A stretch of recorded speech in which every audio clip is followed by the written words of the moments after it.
Let's do this, people, now. Here we are live, July 2nd. Just loading up the pages. I already poured the tea. I'm starting early. It's only 9:37, and the promise of the live show is that it starts at 10 a.m. So this is bonus content. You don't have to do anything, and you get this for free. The measure of generosity right here. I was talking with a client yesterday, a man I love very dearly, and we were talking about generosity and the notion of often we look to generosity like it's a thing we want to do. So I want to do a lot of stuff in order to be generous. And part of what this person was distinguishing for themselves was how they want to give and give and give without needing anything back. They don't want to require any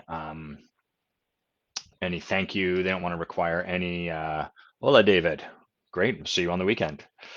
They don't want to require any sort of thanks, kind of like this really pure way of like the spiritual teachers to which we aspire towards. So Jesus, or perhaps Muhammad, or Gandhi, or whoever it is for you. It doesn't really matter who the person is, but like this kind of spiritual attitude of like, I just wish to give. And what this person was distinguishing for themselves was how they related to requesting acknowledgement or recognition, or even needing that, like having a need to be acknowledged for their own generosity, to have a need to be thanked. They're relating to that as something that wasn't generous. It wasn't a generous thing to ask that from people.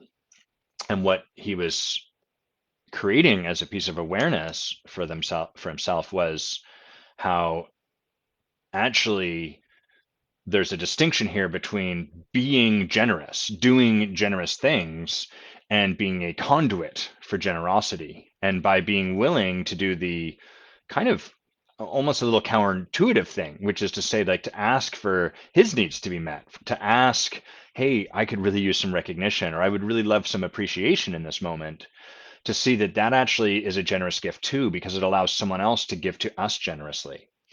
And it also allows my client to have their cup filled and to be nourished, so that then they have more to give. We can give more from a full cup. If your plate is full with food, you can give more easily than if you have nothing on your plate and you are starving and all you can think about is the hunger that consumes you from inside.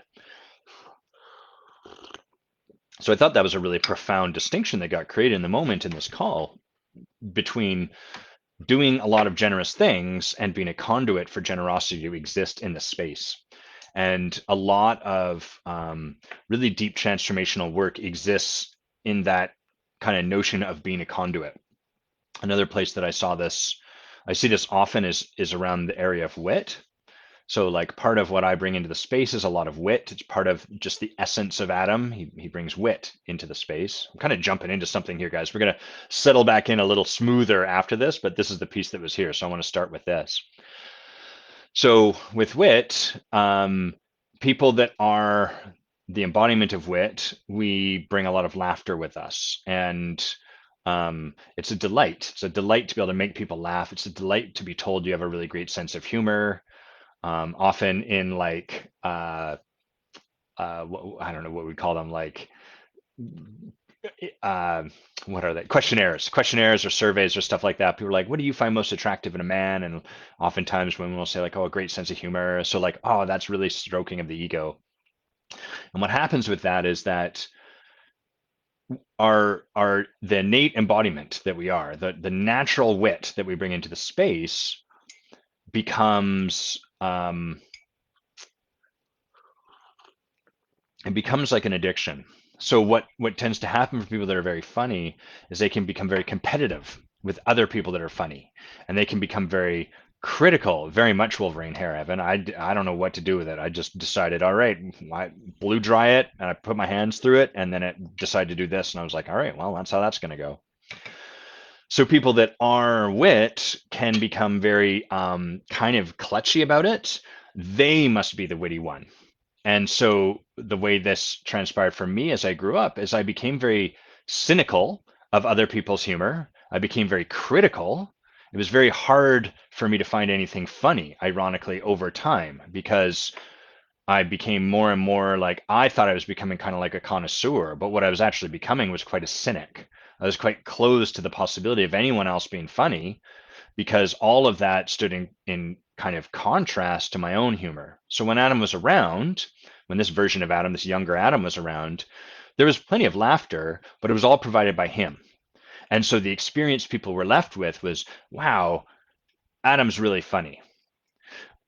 And the opportunity, the deeper level of growth for me to embody is that as I show up into the space, everyone gets the experience of being more funny, of the space itself being funnier. And that requires kind of, there's a degree of like, I don't know if I'd call it like a lack of safety or a surrender, but almost like a degree of letting go of the control and the safety that comes from me being the funny one in the space. Instead, I'm going to allow everyone to be funny. And in fact, like, trust that part of my gift is that everyone becomes funnier. And that, as long as we have this kind of like part of ourselves that's trying to prove to ourselves that we are the thing we want to be. So I'll just unpack that a bit. Like, I'm trying to prove to myself that I am as funny as I hope and wish that I am. And so I do that by needing to be the one to generate all the laughter. I have to be willing to let go of that. And in doing that, there's a degree of like nakedness and vulnerability, because now I'm letting other people have the gifts of me being in the space. I don't know how well I'm articulating this. It's kind of a funny concept. The real point here is that whatever it is that we truly are, the deepest levels of sharing our gifts are to let go of needing to be seen that way, and instead to trust that we are that way and move from being the thing to being a conduit for that thing to show up into the space. So this is where, when you're around masters, it's not that you have this amazing feeling about them, although you often do. It's that in their presence, you have an amazing feeling about yourself. This is the heart of really potent transformations. When you're being around someone whose very being is transformative, you experience yourself in a new way, not just them. And that experience of yourself changes everything. So anyhow, how do we get onto that topic? Started by talking about generosity, talking about being a conduit for something. I don't know how that all came about, but we kind of dove into that. Let's introduce this show proper. There's Grimby pacing in front of my door. He wants to come in. He's not going to get to come in. Bam, live. What do you need? He is not. Grimby has not eaten yet. Now you know that too. So let's see. How are we going to start proper now? I've already poured the tea, so there's no live pouring of the tea today. I'm sorry. I know that a lot of people really come for that and then move on. Usually our viewership spikes at the pouring of the tea and then it kind of disappears. That's okay. It's probably why we have so few people right now. I've just come out of the sabbatical month. So June and December are sabbatical months for Bay and I, meaning we take them off. Doesn't mean we don't do anything. These live shows have been going. There's been other stuff that I've been taking on, but in large part, a lot of the structure falls away. And so a couple of things that tend to happen is towards the end of that time, I find I start to get floppy and sloppy. I start to get a little more bingey. I'm starting to stay up later. I usually get up later. I start to sleep in. There's just less structure in my days and my weeks. And that's okay, but it starts to feel a little bit tiresome. And I start to look forward to the opportunity to bring structure back in, while at the same time being like, no, don't take away my toys. I get very teenager. So that goes as it does. This week, the things that have kind of come back in is, one, we've started practicing. Bay and I practice with two phenomenal teachers in what they would call the yoga of intimacy or sexual yoga. And so we started up again. We were meant to start last Wednesday, but I was quite sick. So we started up this Wednesday doing work with them. And what that's meant is that every morning, once again, we have a practice where first thing in the morning, we get together in our living room and we practice this yoga of intimacy, working with polarity, working with embodying the alpha and the omega energy, moving through those shifts, practicing with one another, really showing up and doing the yoga. Just like if you want to become more flexible in something like hatha yoga, you show up every day and you practice the downward dog. You sit into those poses, even when you're tired, especially when you're tired, even when you don't want to. So we've reintroduced that structure, which means that I'm getting up at 6 in the morning, and then next week I'll be getting up at 5:30 in the morning, starting that again. Um, Regularly scheduled calls and so on and so forth. So I'm relieved is actually the experience I have to return to a little more structure in my life. And, come the end of 5 months, I'll be quite relieved to be letting go of some of that structure. There's no right way to do any of this. This is just what I found works for me, is that I thrive inside structure, but I am also a human.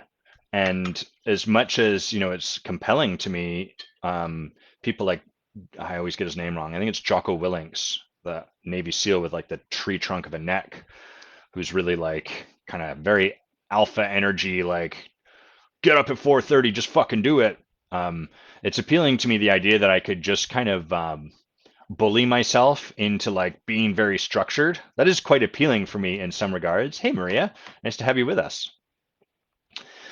But it's not very realistic to who I am, because there's a part of me that doesn't want to do that. And if I starve that part of me, it will get louder and louder and louder. Just like if we starve any human being, they're going to get louder and louder and louder because they need food. We need nourishment. So I think we have to honor all those sides of ourselves, or at least I find I have to do that with me. There's a I don't know if it's apocryphally First Nations, but like I've heard it told as an indigenous story about a grandfather or an elder of the tribe sitting down with one of the younglings, striplings, I think my friend Darcy used to call them, and the elder sits down and talks to this child about like these two wolves in them, the white wolf and the black wolf, and the sort of the story's told a bunch of different ways. One of the ways it's told is whichever wolf you feed is the one that thrives. And so you must make sure that you feed the good wolf, the white wolf, the pure wolf, the loving wolf. Don't feed the dark wolf. And so the moralism that arises out of that is like, notice when you're being negative and then shift your attention to being positive, blah, blah, blah. But the the version of that story I told that landed much more deeply with me, and I don't know if this is true or not, but it feels a lot feels like it has a lot more truth in it, is where the child asks like, well, which wolf do I feed? And the elder says, you feed both of them. Because if you overfeed one, they'll get fat and lazy and overconfident. And the one that you don't feed will start to starve and will start to work really hard to make itself known, and will fight and will scratch and will clutch and will do everything it has to do to get noticed and to get attention and to get that food. I meant to say that feed. And so I found that really profound, because what so much of pop culture and meme culture, at least in the realm of self-development, is trying to do is like bypass how you feel, manage over top of or minimize your negative feelings. I feel angry or judgmental. Well, that's wrong. I shouldn't feel that way. And then we judge our judgment and then we shove it under the place. And then we're like, now I can think about rainbows and unicorns. And that's actually not healthy either. We have to honor that we have judgments.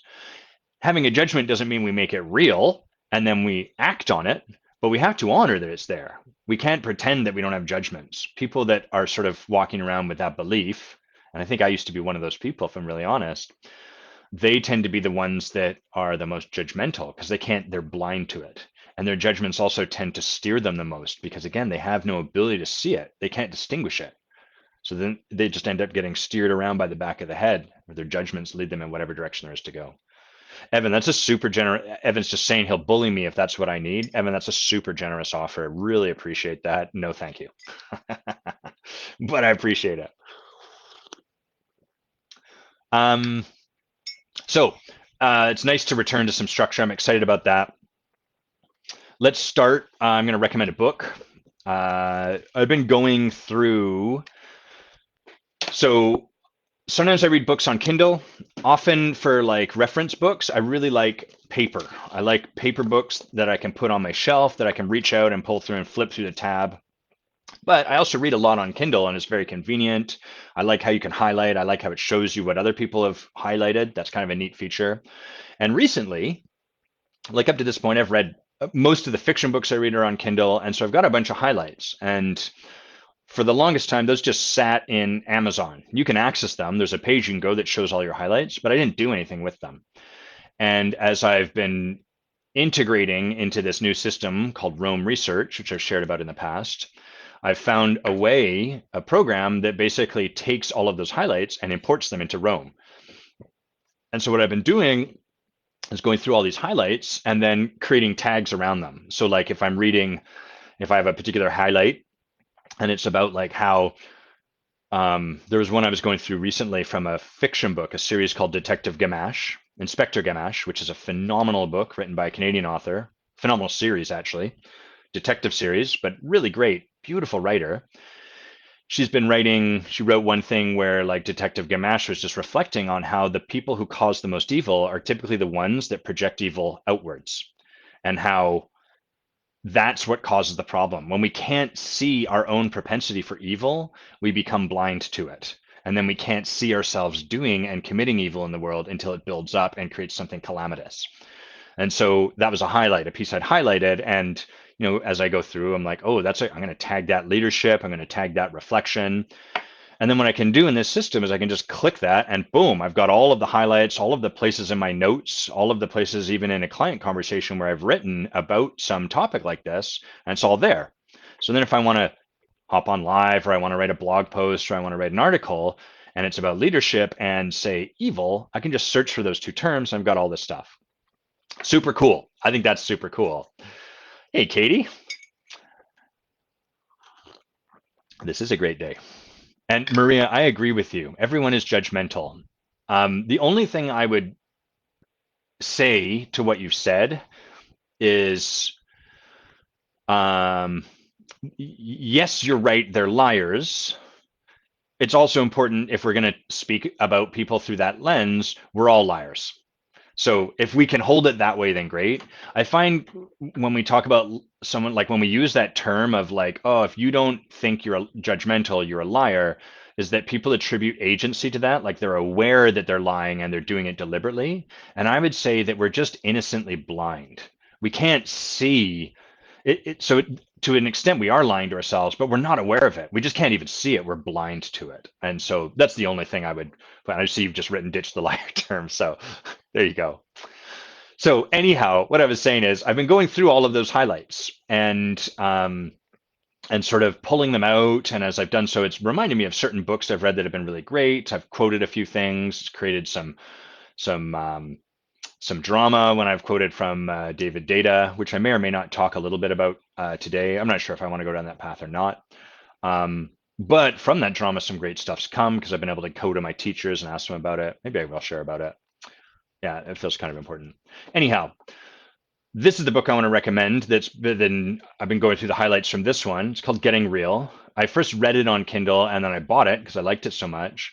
And Getting Real is a phenomenal book for people that just want to deepen their ability to communicate authentically without giving away their leadership.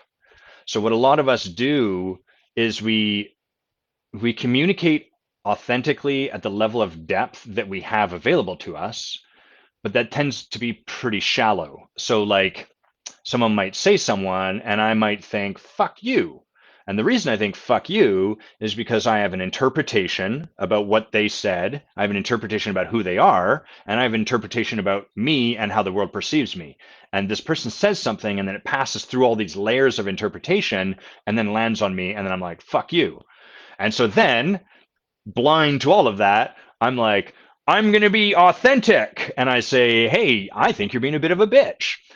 And that's authentic in as much as I feel that way, but there's not a lot of depth to my authenticity. And so part of what Getting Real provides is a way for you to deepen the depth to which you can share authentically and to share in ways that allow you to get more and more honest, authentic, and generous about what is real for you as you're doing your sharing. So I'm just going to look through this spine and see. I don't know that I went through this after the fact, and I think I just chose the quizzes she had. Yeah, it looks like mostly the quizzes. Um,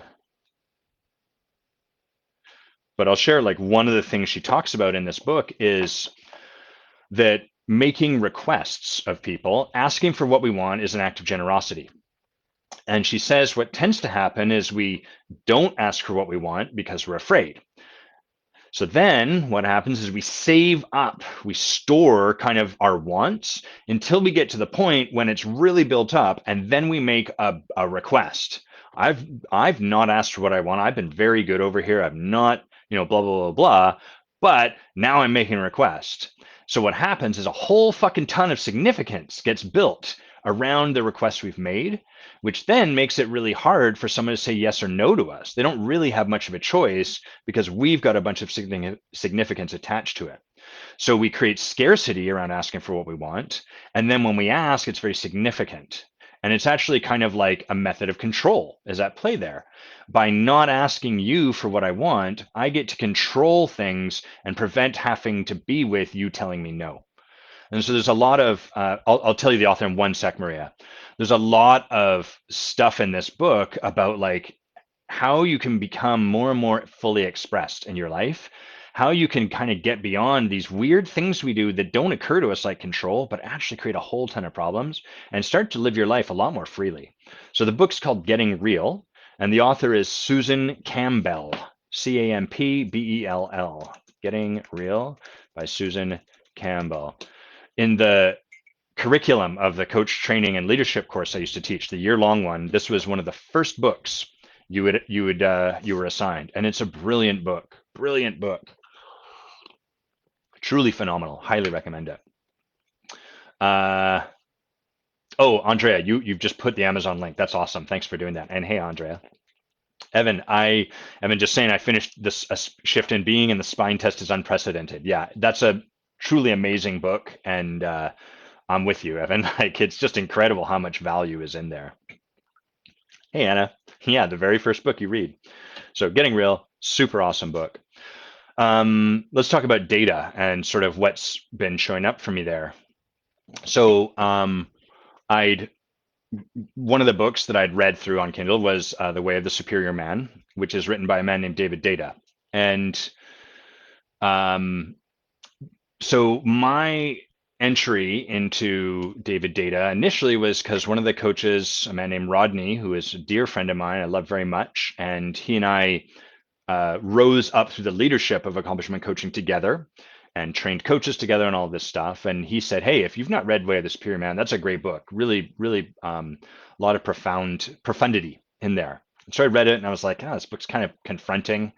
Talks about like the role of the masculine being to fuck the world open, stuff like that. And I was like, I don't know how I feel about that.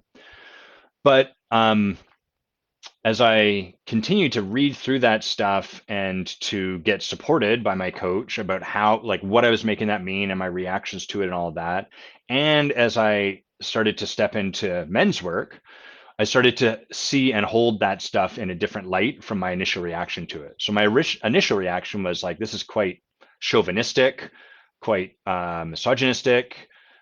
Seems like this would kind of lead to some toxicity, et cetera, et cetera. But over time, what I can see is, or what I started to see was that this notion of going from the first to the second to the third stage of leadership in any capacity often can look like a shift backwards as we move into the third stage. So the way David would describe this in like some of the videos I've watched is like at the first stage of masculine leadership or masculine embodiment or masculine practice, we have a man who is the embodiment of what we would call toxic masculinity. Just to be clear, there's toxic femininity too. So it's not exclusive to one gender or anything like that. And in fact, it's important to say here that the energies being described here are really like polarities as opposed to genders. So like the positive and the negative pole on a battery. Trouble is, if we use those terms, then who wants to be the negative? That's got its own connotation. So masculine and feminine energy are kind of the polarity that are used traditionally to describe those energies, because it kind of removes it a bit from the the challenge, the stickiness, the problematic nature of using these two gendered terms to describe these energetics. So masculine energy would be that energy that exists in the world and indeed that we embody inside of ourselves that tends to be linear, penetrative, directive, focused, and like consciousness, the void, emptiness, et cetera, et cetera. And then there's like a bunch of practices that can arise out of embodying that kind of energy, like deep meditation, sitting in stillness, just witnessing your thoughts would be a very alpha. I'm going to use alpha and omega at this point. It would be very alpha kind of practice. We're embodying the alpha energy. Or in David's language, it would be embodying the masculine energy. Both men and women can embody this. Both men and women may empower this, may find this really powerful, and may embody a lot of that kind of energy in their bodies. It's totally fine. And the omega energy, or in Data's language, the feminine energy, would be vibrancy. It would be love, life, energy. It would be the creation of life and its destruction. It's the creation of stars, the expansion of the universe. It is dancing and is in the moment. It is fluid and nonlinear. So, and we can embody this. So an omega-based practice, or feminine in Data's language, would be like maybe a sort of non-linear feeling of pleasure through your body. So like, what would feel really good to me in my body in this moment? To move like this, great. And then now what? What am I next being called to do? Oh, to like dance like this. Oh, now what do I feel like doing? I feel like yodeling. I'm going to start yodeling. So like these would be practices that would be more akin to an omega embodiment as opposed to an alpha. We have both of these energies embodied in each of ourselves. They're not specific to men or women. Data and a lot of my teachers suggest that like people who identify as men, or I get so lost in these terms these days, but like people with a penis tend to embody more of the alpha energy, though it's not a given, it's not required, it's not necessary. And people who have a vagina or identify as women tend to embody more of the omega energy, but again, not a requirement. And there's no sort of you must be this way. It's just we have a natural state of embodiment. There's a natural balance in ourselves, and we naturally embody kind of that balance. It also doesn't mean it's fixed. Growing up, I created a fairly disempowered relationship with the masculine or the alpha energy. And so I learned to embody more of the omega energy in me. Became very sensitive, very tender, very loving. I would not be very directive. I would not be very forceful, et cetera, even though it's more natural for me to embody more of that energy.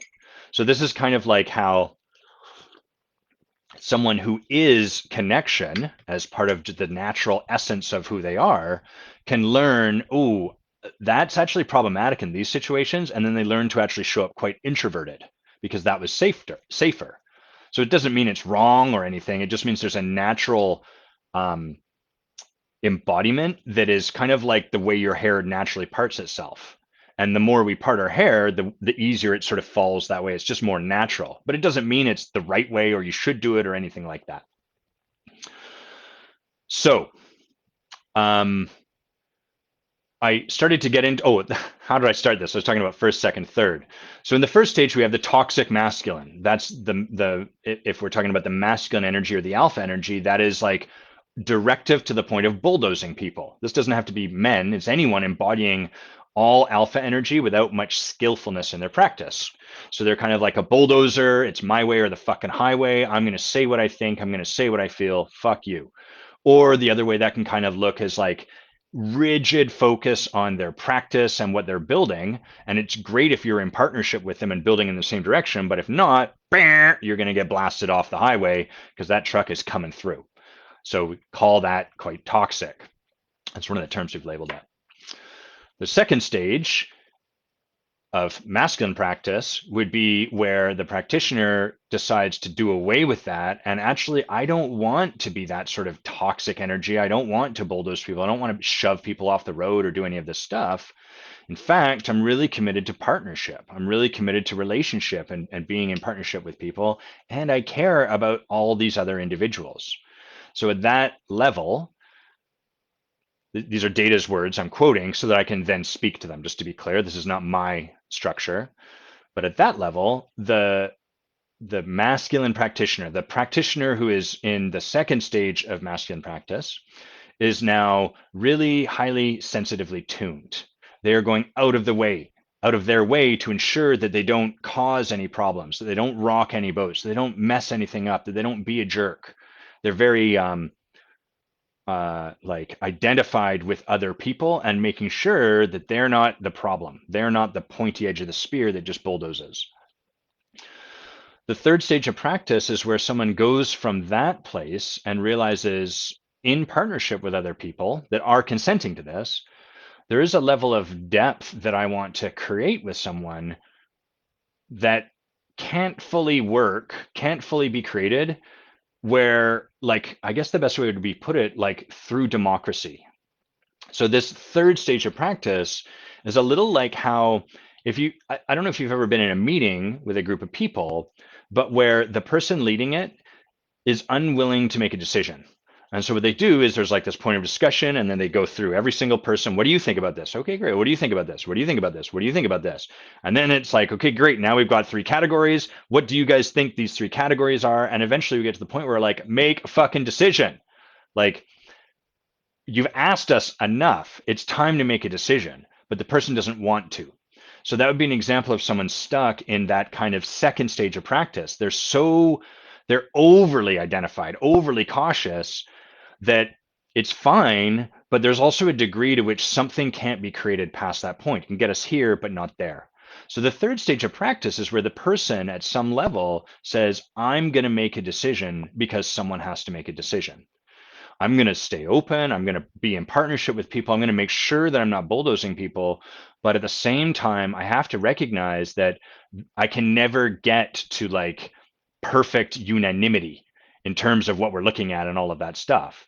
And so that progression can kind of look like a move backwards when we're at that second stage. When we've gotten to this point where we're like making sure no one gets stepped over or trodden on and all of that stuff. And now we have someone that's making a decision, even though we don't feel necessarily like, well, but I think you should talk more about this because I'm not on board with that decision. The person says, I understand that, and yet I must make a decision.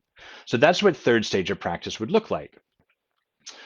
Hopefully you can see from this that even though there's a transcendent step up into the third stage there, to someone who is currently at a level of practice at the second stage, it's going to look like a step backwards. It's going to look like toxicity. It's going to look like going back to a sense of entitlement and bulldozing people and not caring and so on and so forth. This, I find, is what's most challenging about a lot of this stuff, is that if you are writing about the third stage, it's going to occur as offensive to people who are practicing in that second stage, and it's going to be co-opted and used inappropriately by people in that first stage. Because to them, they're going to see that, they're going to read those words, and they're going to be like, oh, fuck yeah, I'm tired of this bullshit. I'm going to do this stuff. I'm going to show up this way. There's a famous, well-known book by an author called Robert Glover called No More Mr. Nice Guy, which is another, it's a pretty good book. It's well written. I think it's got some good stuff, but it's also problematic in the same way that the Way of the Superior Man is, which is that it doesn't really lead people down the path from first to second to third stage. It kind of just talks about it like that. And so then you have a whole bunch of people, the vast majority of people, that are like basically left misinformed and can't see that bridge. And it just causes all these sort of problems. Okay. Are you guys following? I'm kind of getting into some heavy stuff. I want to make sure that this is tracking for you before I'm going to start to talk now about like where this has led, and then, you know, how I've gotten caught in conversations around this, and then like where I've arrived at these days. So write that in the comments for me, just so I know. So I'd quoted from David Data book, Way of the Superior Man, something where he said, the masculine, he's speaking of that polarized energy. So the alpha energy, the masculine energy, the energy writ large in the world that is of that particular polarity, the masculine becomes free when it stops struggling for freedom and starts living as freedom. The feminine, again, that energy writ large in the universe, the omega energy, becomes free when it stops hoping for love and starts living as love. And that a friend of mine was taken aback, I would say, by me quoting data and saying his work is really rife with toxic masculinity and quite problematic, and a bunch of other stuff, which engendered a large discussion. Evan was involved in that. A couple other people, I think, like Katie, who you'd see in the comments, had chimed in briefly, and so this friend was sort of calling me out, really. Not, I don't think negatively, like ultimately in service of me. Not the most. My experience wasn't the most graceful, but like my ego was involved too. I'm like, hey, fuck off. I'm posting this, blah, blah, blah. And what she was saying was there's like just an inherent toxicity in David's writing, and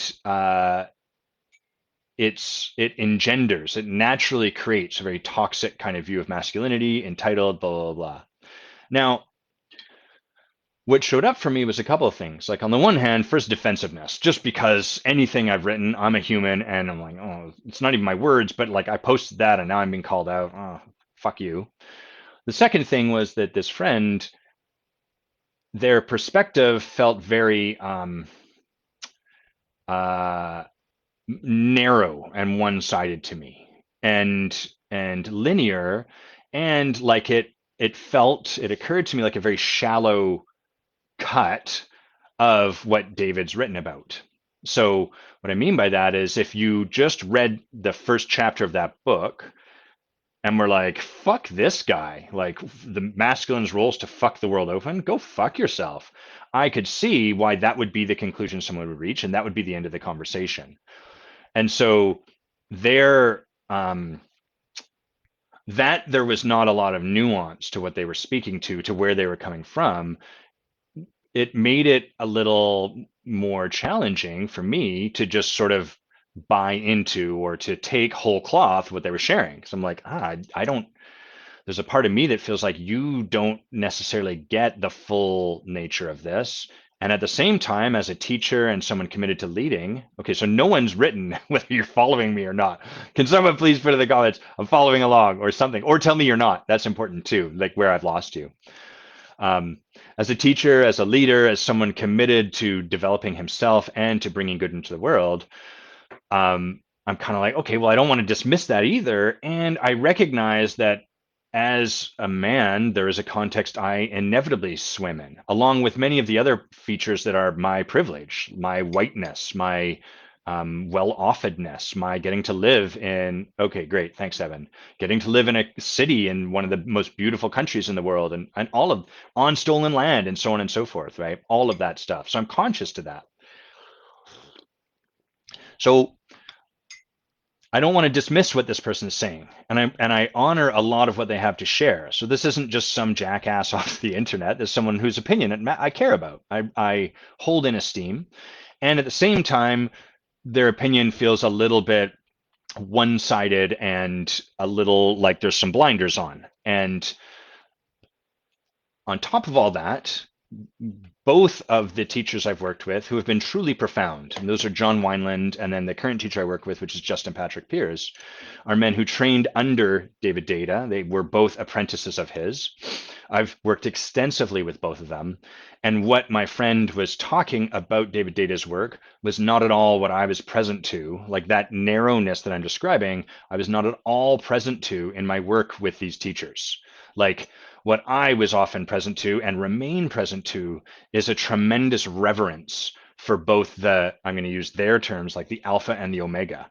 Or if we got out of those polarity energies and just into genders for a moment, tremendous reverence for men and women, tremendous love for both of those genders, and a deep commitment to their own work, to deepening their own work, and to healing these men and women in the world. And so I've felt quite conflicted. One, because my friend's very articulate and like laid out a lot of stuff, and I'm like, boy, This doesn't feel like an intellectual discussion. I don't really know where I stand. I haven't worked directly with data, so I can't really speak to his work. I can see how his writing would absolutely create some potential for toxicity. I can also see how even the most enlightened texts would lead down that path because of that first, second, third nature that I'm describing.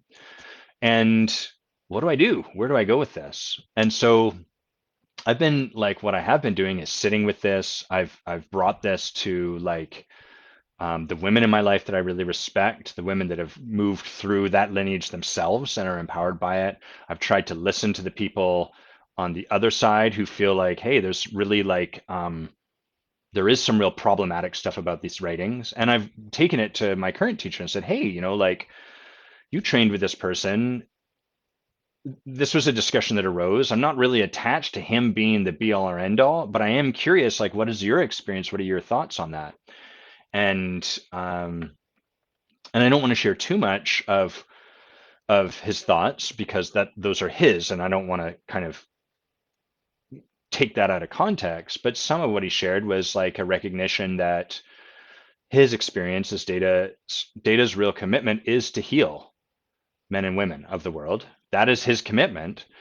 And he arises out of a cultural context that isn't necessarily the most egalitarian, and where there is some like toxicity present in men and some I don't know if subjugation is the right word or whatever, but just like anything that it's kind of like the very best DEI training right now is still going to rise out of the context of a systemically racist society. If you kind of go along with where we're at these days in these conversations. And so it may move us from here to there, but then once we're here trying to move there, it's probably going to be problematic in its own right. And so all of that to say, like, kind of what I took from that is like Data's trying to do his best and probably is not perfect. And I think it'd be fair to say there's a lot that can be seen and in fact experienced as quite problematic about his writings. And I don't know where to go next with that. So it's a conversation that's live and that is living inside of me. And I'm sharing this because this is what my work kind of looks like, is to notice all of this stuff that's happening and to recognize the stuff I can recognize, to recognize that there's stuff I can't see, and to try to be gracious inside of all of it, and to work my hardest to remain open to discovering what's new, as opposed to listening through the lens of do I agree with this or do I disagree with this? Or how am I right about this and they're wrong about this? I love those lenses and I'm really good at listening through them and I can find evidence to support what I want to believe, but that doesn't tend to move me or the conversation forward very much. So challenging place right now. Good conversation to be in. Not the most fun, always. It's not the most fun always to be in those conversations, but it's healthy. So we've not even gotten to our topics yet. It's a good thing we started early today. Let's see what we're going to talk about. So I already talked a bit about a month off and a return to structure. I'm going to talk now about how the ego sells itself. And thanks, Maria. I missed having you here. So when me talks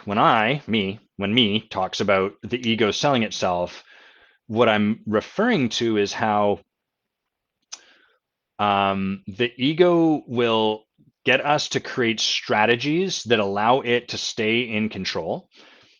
And then those strategies become what we sell into the world. And so the result of that is that you end up with people that have niches in whatever they're doing that are ultimately a function of their ego's mechanism for staying safe, and selling strategies and solutions to people that are the same thing. So we're going to talk about how that gets created. And the way we'll walk into this is I'm going to start by describing a situation that happened to me when I was quite young. It was triggered actually because I was in a parkade recently in downtown Victoria, and I remembered being at a rave back when I was around 19 to probably about 25, I went to raves a lot. I really liked going to raves and dancing and staying out all night and listening to trance and stuff like that and doing liquid and tripping people out until I got very arrogant about dancing and then I became jaded. Anyhow, so I'd gone to this rave that was at this laser tag center, and you kind of got into it through this back part of a parkade. And I was parking my car and leaving, and I was just having this memory like, oh yeah, that's when we went to that cosmic reality rave. That was kind of cool.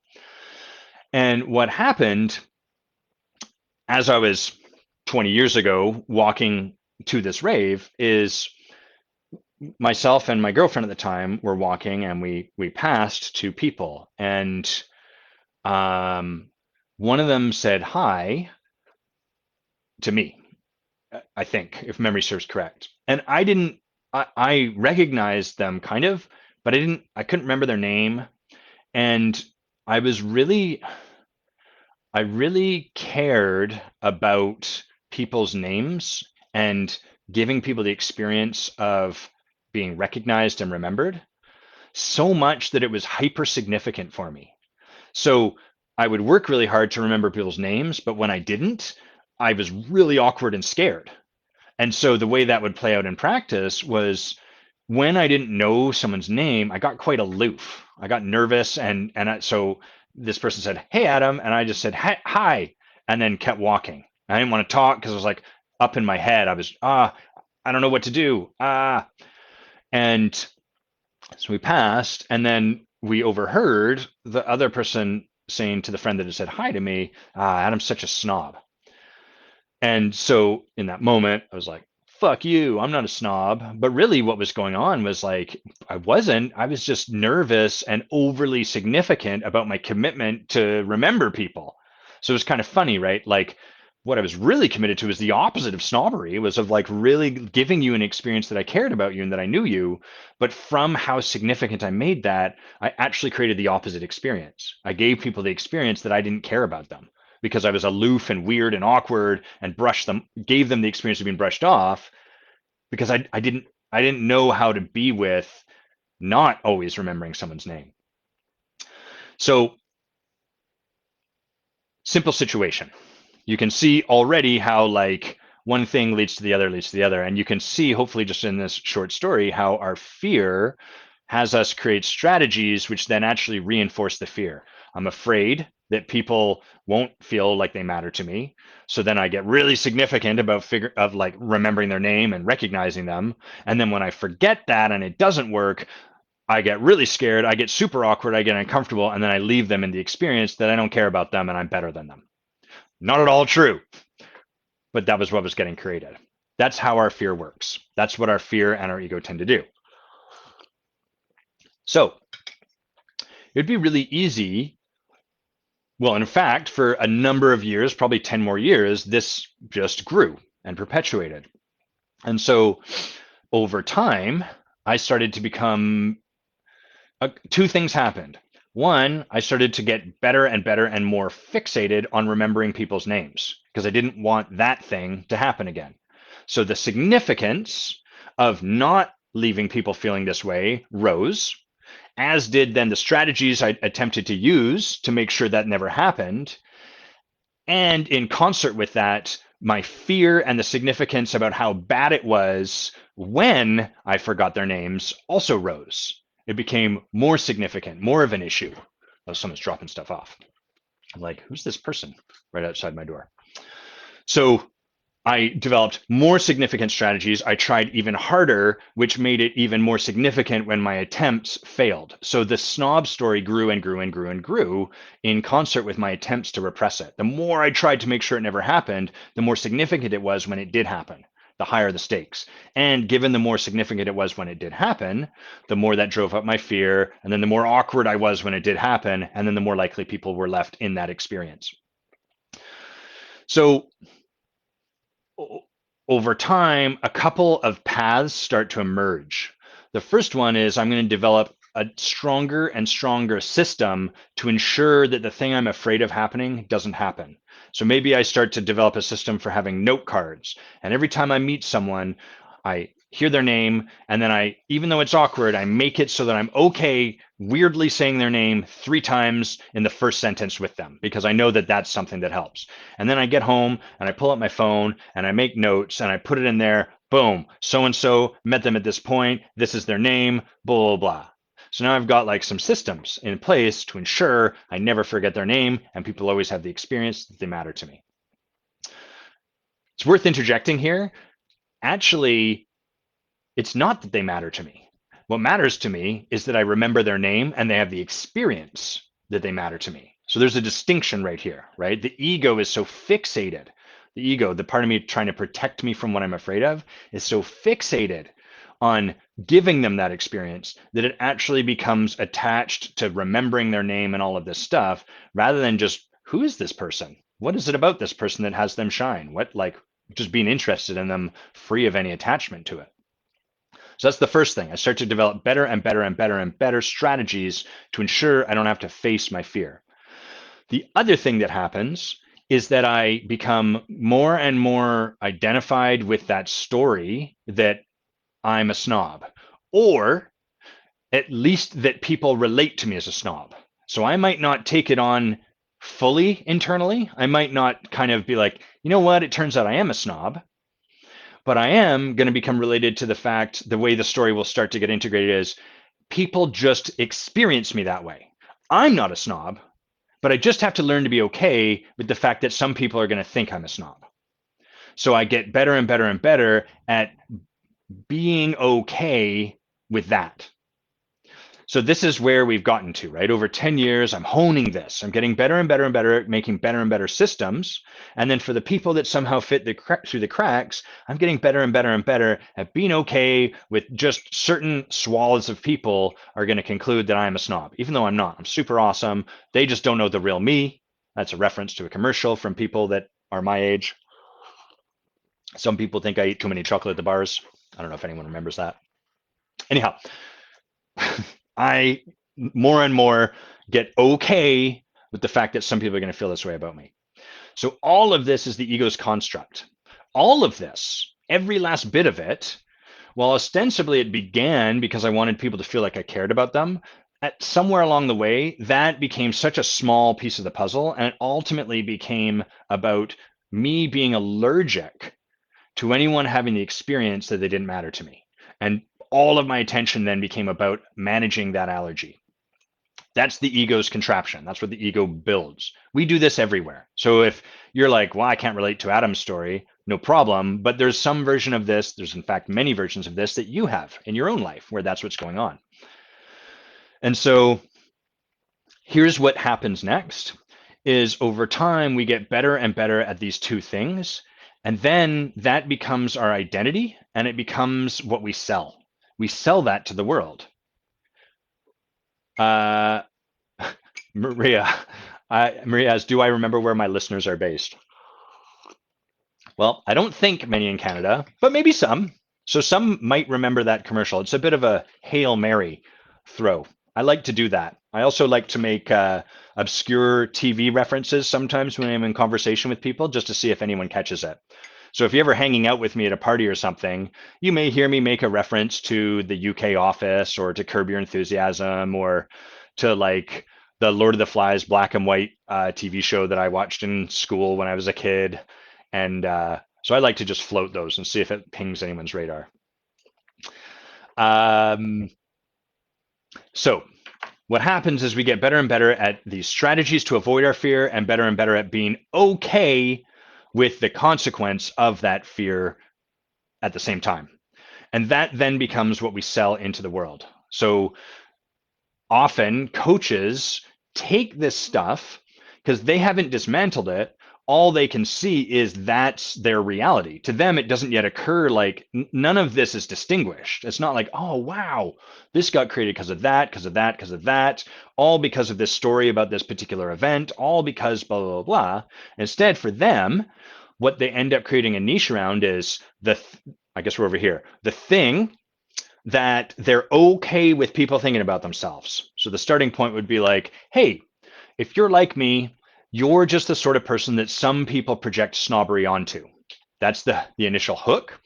And then The solution they sell those people is the same solution they've adopted to try to overcome that.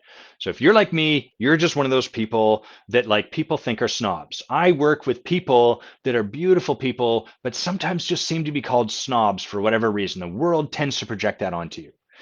And I help you overcome that problem. And then they sell this solution. And so what ends up happening is that we sell the solutions and the contraptions that our egos have created to protect us from that underlying fear. So that shows up in niches and also shows up in like a lot of consulting. A lot of it's very common. There's a there's an innocent let me find the right word. Like I guess I'll call it like there's an innocent ego in people that are like CEOs that have made it really big. Often when they haven't like they haven't had to do much of their own internal deeper work in order to do that. So they've had to hustle, they've had to grind, they've done a tremendous amount. It's not that they've just sat back and allowed it to happen. But like a Silicon Valley entrepreneur who hits on the idea at the right time and does all the hard work and builds the company and becomes very big, then look to those strategies and the experience that their ego has created and see that as, hey, I want to help other people with this. And so often when people come to me and are like, hey, I'm thinking about getting into coaching. I'd like to know what that looks like, blah, blah, blah. And people put those people in touch with me. One of the first things I invite them to consider is if you really want to do this work and you want to be remarkable at it, hire a coach. That's bar none. Like make that a non-negotiable because that's your work. And what these people conclude is, oh, that's cool for Adam, but like I've done my work. And they look to the results they've generated as evidence of that, or the amount of time that they've put into corporate America, or the whatever. So we just have a natural propensity to look to the success we've already achieved and then find whatever's happened in our life to justify that's the work we've done that allowed that. So actually, I've already done my work. So actually, I don't need to be in that kind of container. And then what ends up happening as a result is they sell that same package. Here's the way that here's the experience people just have about you, and here are the strategies to overcome it. And then they end up selling that to other people. And so what ends up happening is that one person's ego ends up colluding with the other person's ego.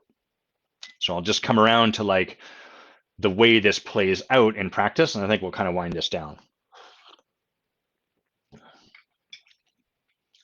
Maria, you wrote, it's the BS stories we tell ourselves, I think you mean that are the problem, instead of just being aligned. And the way I would word it is like, it's the stories and then the reaction. It's like all of the stuff that we create in order not so much necessarily to be aligned, although maybe you mean this, but to not have to just feel the way we feel. Like really what was there for me to feel was like, the devastation, this person thinks I don't like them. And like also the path out of that is for me to be with that person and be like, fuck, I'm so sorry, I don't remember you. And I feel bad about that. Like just to own that truth, that's a classic getting real skill, just to share that with them. Now that would have been back then really edgy for me because I held that it was really wrong to not like there was this story, Adam, you should be able to remember every single person and you should never not remember someone. Now, not being remembered doesn't always feel the best, but when someone owns it that way and owns they feel really bad, that takes a lot of the sting off. It actually disarms us a little bit. It disarms our own poor thoughts about ourselves when someone's just willing to be like, fuck, I'm so sorry. I really want to remember you. I just can't. Can you remind me? That's a real generous gift. So, what happens when we do this is our ego is ultimately selling itself. We're not aware of that. We can't see that. It's transparent or opaque. I always forget. You can use both of those terms, but it's the water we swim in and we can't see that water. And so we go into the world and we make a business of consulting and selling people the same solution for our own stuff that we haven't distinguished, or we become coaches, or we create a niche around that, or. I'm going to come to that example in a sec. So a really simple example of this is someone who has a disempowered relationship with their own anger. And the relationship they have with anger in general, theirs, but it's always whatever your relationship to your stuff, it's the relationship to that stuff writ large in the world. I'm using writ large a lot today, I notice. So if my relationship with anger is that it's wrong, destructive, and bad, then I might create a strategy to stuff my anger. So it's never there until it explodes out at maybe the right people or something like that. And the right people would be people on the other side of the political aisle from me who are doing harm in the world. Or it might be like that person in traffic where I can I can justify the explosion of my anger in such a way that it doesn't conflict with my overlying relationship to anger that it's wrong, bad, et cetera, et cetera. So I've got this underarching kind of, is that a word? Underarching relationship to anger that's wrong, bad, whatever. And then I managed to create some justification so that energy can still escape me somehow. So those people create this brilliant strategy and they'll tell you things like, I support people to manage their anger. And they go out into the world and they become coaches or consultants or even therapists or whatever, where that's the game that they're helping people do. I'm going to support you to better manage your anger. That is going to be irresistible to people who have they've wound up in their life being the other side of that spectrum. So they're the sort of people where their anger is just like an unmanned fire hose. It's just smashing windows and flailing all about, and they don't seem to have any control over it. Now, what would set both of those people free, I assert, would be like learning how to be with their anger in a responsible way. Meaning, if you get angry, it doesn't mean anything other than you're angry. And what do we do when we're angry? We need to allow that to be expressed, but we need to be responsible about it. We need to make sure that people know it's not about you. This is about me. We need to let people know, like, if we're going to practice, hey, I'm just going to go and move some energy through my body. It might sound like I'm being really angry. I'm just getting it out of my system. So I'm going to go do that. Don't worry. I'm going to close the door. But if you hear something, that's what's going on. So we learn how to be responsible for it so we can allow that energy to move through us. Instead, what these people do is this person over here has learned to push their anger down so it occurs like they never have it except in certain places. And then this person who's spraying everywhere is like, oh my God, they figured out the solution. If only I could have what they had, then I too could live a life free of any anger. And all that it does is it helps them it's like a pendulum swing. They come from just spraying everywhere over here to spraying only in certain situations. But what neither of these people can see is that they're equally angry inside. They just can't really own that fact, and thus they can't really do anything about it. It tends to own them. So that's our ego selling itself. That's what it does. Often, a lot of the times my work is taking how people self-identify and finding the truth below that surface level that they're able to see. There's an easy argument to make here that's like, well, that's arrogant, Adam. You think you know people better than they know themselves. Which on the one hand, no, I don't. On the other hand, I do know that I can see stuff that they can't see because I'm not inside their world and because I have a lot of training around this, and this is what I've chosen to make my life about. So it's not that I just believe I'm right about everything and I can see stuff. And at the same time, there is some stuff that I can see that other people can't, just like they could see stuff that I can't because they are outside of me. The benefit of a lot of coach and leadership training is that you're getting better and better at removing your agenda from what you see. So you can really just see that thing behind their head, as opposed to the thing behind your head, as well as all of the agenda, attachment, judgment you have about it. So a lot of niches that I see people create are often from that lens. So as an example, someone I once knew really made their niche around being quirky. Their whole thing was quirkiness, quirky, being your own person, going against the flow of the water, et cetera, which is totally fine, right? If that resonates for people, that's all good. But what I noticed for this person was who they truly were was deeply integral. They were someone who embodied a lot of integrity. Integrity, when it's not fully empowered, when we can't totally own it, can kind of become quirkiness. Quirkiness is it's integrity plus reaction. So the integrity part is I'm willing to be my own person, regardless of what the world thinks about it. That is the measure of integrity, right? My thoughts about who I am, my beliefs about who I am, the way I speak into the world, and the actions I take from it are all in alignment, even though there's cost to that.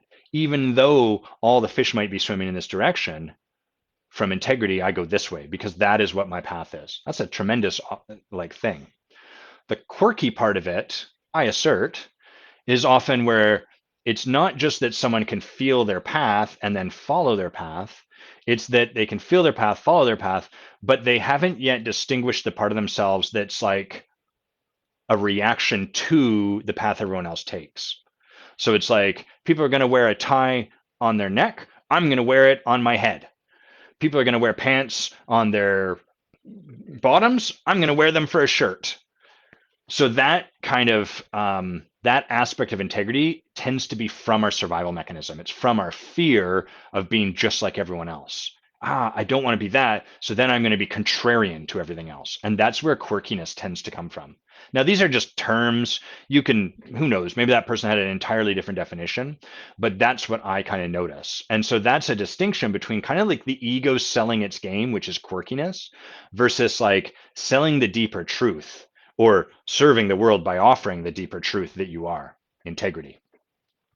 So when I support people with their niches, when people are like, hey, Adam, here's where I'm at. Can you help me get like deeper into this in such a way that I'm speaking to people more directly into their soul and their heart? That's often where we're looking. We start from that place they began, but then we look to like, what's the deeper truth underneath this that the ego is then co-opted to spin out into this sort of halfway thing, but also in reaction to the stuff you are afraid of.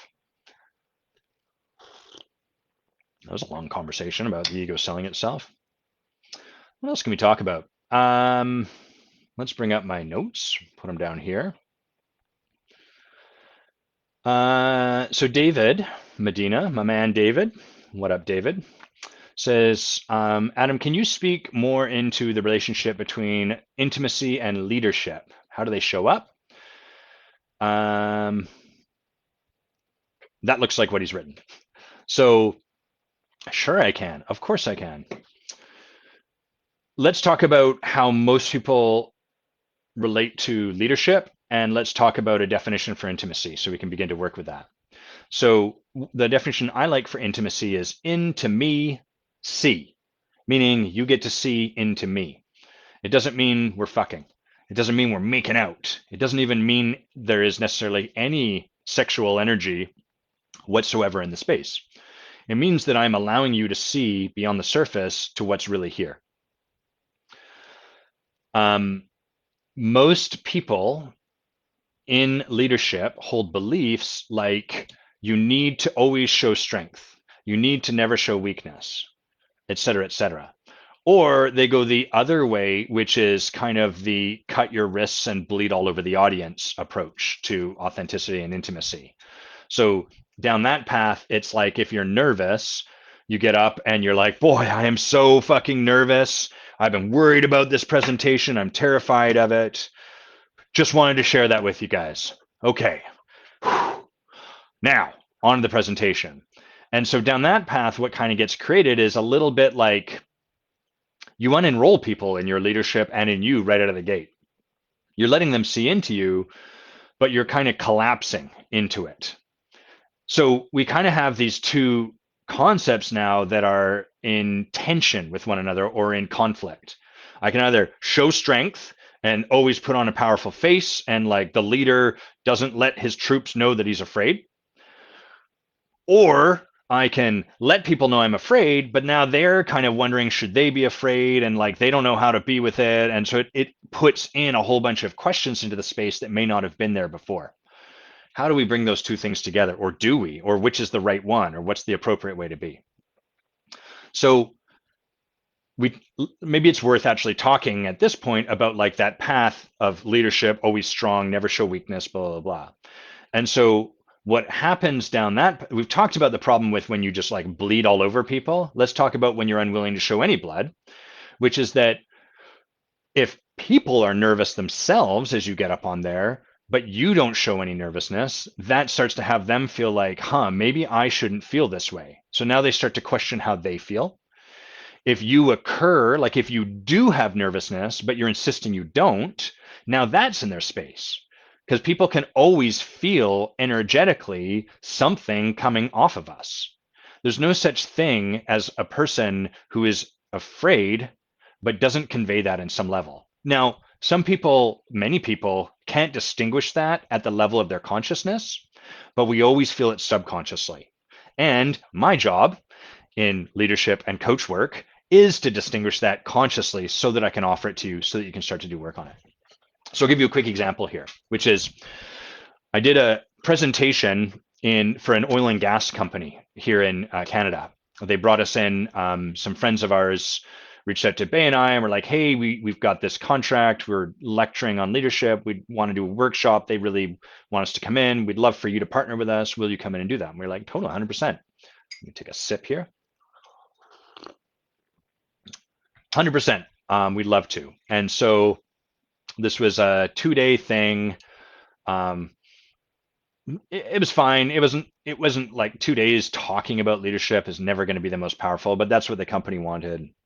So we set it up, flew to do this, landed, and everyone was nervous. The people that had hired us were nervous because they'd never invested in this kind of thing before.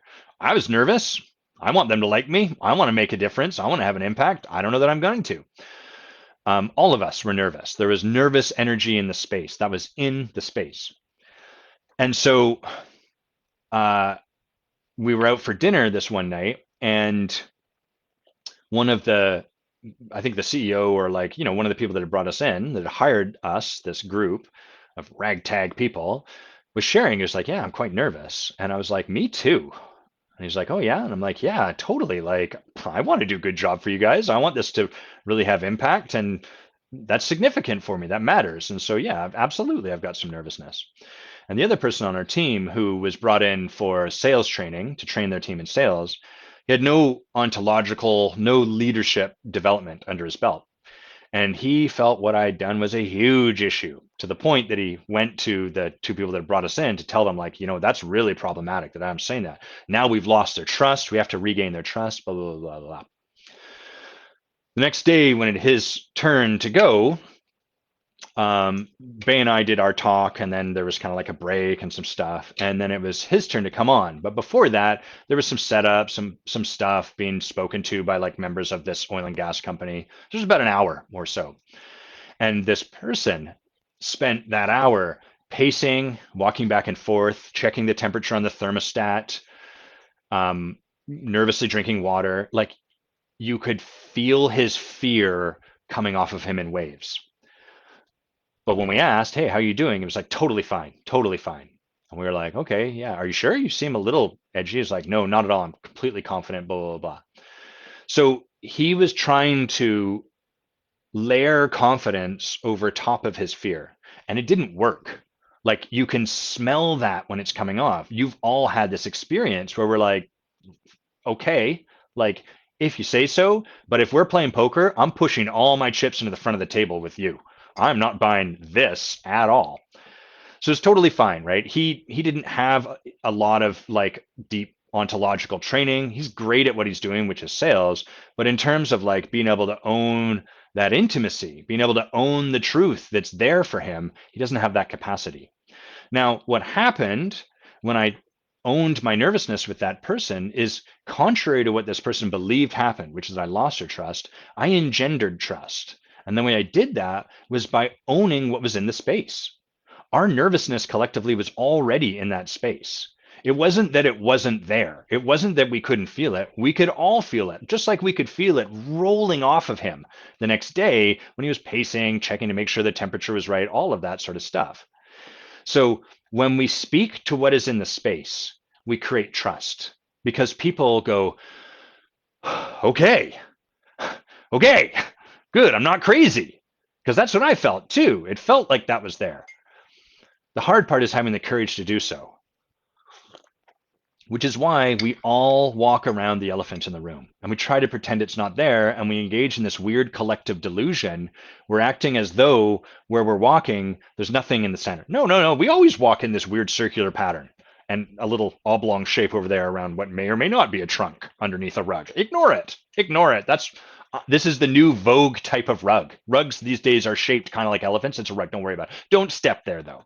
So we all do that because it requires less courage, and because then we buy into the emperor having no clothes, we can play that game. It's easier not to do that.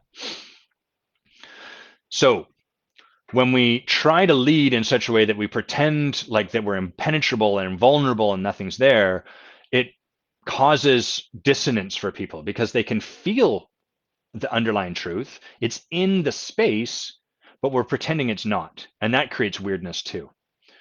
So how do we deal with this? How do we manage these two things where on the one hand, I don't want to put something in the space that's not there. I don't want to bleed on people and leave them wondering if I'm going to be okay or if there's something they need to do or think like, geez, this guy's weak in the knees.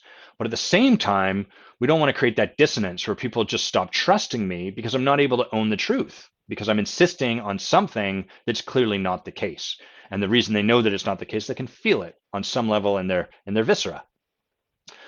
So the transcendence is being able to own that truth, to speak to what's in the space, to practice intimacy while maintaining our leadership. And the way we do that is by speaking into the space, what's there, but in such a way that we don't make it overly significant, and in such a way that we be responsible for the impact of speaking that into the space.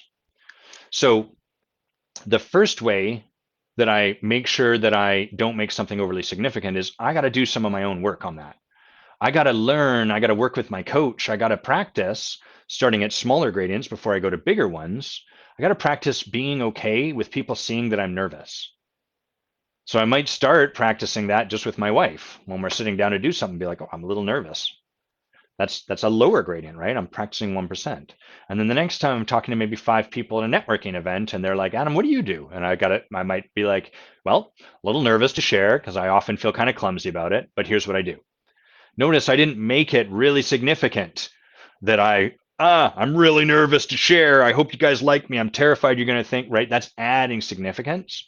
So instead I can just own the truth without pumping it up particularly big. And this is all practice, right? So at first you may practice too little, and then you may practice too big, and then so it's the middle path. You're learning to walk on either of these two sides between pretending something's just not there at all and making it overly significant.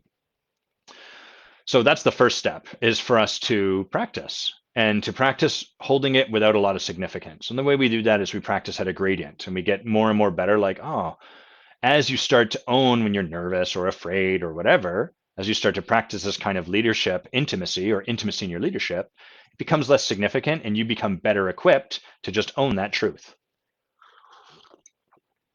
From there, the other side of it is for us to be responsible for what we are putting in the space. So if I show up and I tell people, I'm fucking terrified that you're all here staring at me and I don't know if I'm going to do a good presentation, it's important that I recognize, okay, so now what I've put into the space is that they're probably now nervous for me. If I'm scared and I'm sharing that fear, that's going to have an impact. And now I've created an audience of people that might be kind of nervous for me. So first of all, is that the impact I want to leave people in? It's okay to have it happen, but do I want to leave them there? Probably not. Okay, great. So what do I need to put in to the space now, i.e. what do I need to say, what do I need to do, what do I need to be, such that that's not how I'm leaving them before we start off on this journey together where I'm going to speak to them. And so I might be like, I might say something along the lines of like, and I'm stoked to be here. And I know that that's just my nervousness and that's a typical thing. And I'd love it if that was never there, but I've recognized that's always there before a conversation. So I'm excited to start with you. So now what I've done is I've acknowledged the fear, but I've also let them know that for me, it's not significant. Here's another example of that. Bay and I were in Cancun training with Werner Erhard, who founded Landmark Forum and a number of other stuff. And he came on video because he was too sick to come down to Cancun. It's quite old these days. He's 80 something. It's kind of at that level of old where people start to become, their skin gets quite transparent, like translucenty. I don't know if you know what I'm talking about, but like you can just feel the age. still an incredible human being. And he came on and he introduced himself, and then he said, you know, the part of my brain that remembers names doesn't work so well anymore. So I may forget you and your name. And sometimes when that happens, people make it really meaningful. They make it significant and they feel bad on my behalf. I want you to know I'm okay with that. It's not significant for me. And it's okay if it's significant for you, but I just want you to know I'm okay with it.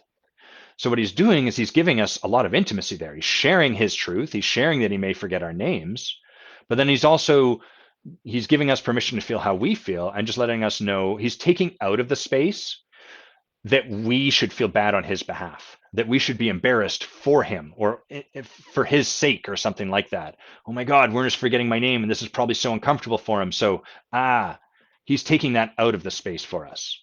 So that's an example of where he's being intimate and then he's being responsible for what may be left in the space through that intimacy.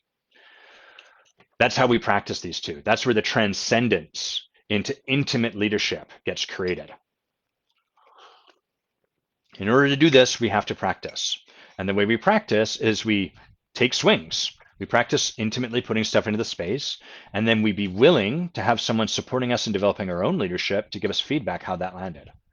So we have some people in our leadership track, and one of them often will let people know, I want you guys to know this is really hard for me. This is not easy. And I can't remember if we've had this conversation yet or if it's there to have. But the conversation there is like, how come you keep sharing that at this point? So like she shared it 3, maybe 4 times. So the first time it's like, oh, great, this is challenging for you. Like, cool, there's some intimacy there. The second time people are like, oh yeah, I remember that. The third time, the fourth time, people are gonna start to create some meaning around that may not be intended by our leader. And so our job is to reflect to her and invite her to take a look at like, what for continue to put that into the space. I think I'm hearing the ice cream truck go by. That's cool. I grew up in a rural part of Victoria, so there's never any ice cream. There was like a long laneway and then nothing around where I grew up. So that's not entirely true. There's actually a park. There should have been an ice cream truck. Weird. So that's how we practice. We allow that feedback to come to us. And of course, when we get that feedback, we're at first going to get defensive. Well, I'm doing it because this. And then, then that leader supporting you can sort of be with you. Okay, it seems like you're a bit defensive. So I want to be clear, like, I'm here for you. This is not about you doing something wrong. What do you need? Blah, blah, blah. So that's the relationship between leadership and intimacy is inextricably entwined. We can't lead without developing a capacity for intimacy, because otherwise we end up operating over top of stuff. And if people see you pretending that you're not afraid and trying to convince yourself and them of that, they're going to learn from you that that's how to be about fear. Fear is wrong. There's no place for fear here. Pretend you're not afraid. Go about as though you aren't. And then you create a culture of people that don't have any ability to be with their own fear. And then you'll have this whole system set up. Bye, Maria. Thanks for hanging out. This whole system set up with that as part of the marrow of its bones. So this is how cultures get created. It's not necessarily the words you sat down, brainstormed, and then pinned to your wall. It's who you're being and who you're being about those words. We are fearless here. Great, but that can be kind of problematic because fear exists in all of us. So if we're standing firm to the notion that we're fearless, what do we do when we're afraid? Where does that leave people? What's the opportunity? So we have to combine intimacy and leadership. And that's where great leadership is forged. And it's where a lot of it is stepped over. Okay, great question, David. Really loved that one. Anna and Dave ask a really good question that I want to nail. I'm going to nail these questions. So Anna asks, how rigidly do I coach within a project? And Dave asks, how do I stand for the client's commitments versus what they show up with in this week? Meaning like the client's got a project they're committed to, like, hey, I really want to make $600,000 this year, and I got to do these things to make that happen. And then at the same time, they show up and they're like, what do you want to work on? They're like, this person at my work has been such a jerk bag and I hate them. Help me overcome that problem. So similar kind of thing that we're looking at. So let's see. Here's where we'll start, which is that when people first get into coaching, they're often entirely too focused on projects. What I mean by that is their sole focus is on the results, the foreground results of their life, the tangible results. I need to make this much money. Then, as people start to deepen in their work and hopefully the coaches they work with and their practice, what tends to happen is a reactive fuck projects. I'm all about my being. So the work then that they're kind of aiming towards is like projects are meaningless. I only want to put my attention on the background work, the who I be in the world, and let that guide, dictate, and manifest everything that comes from there.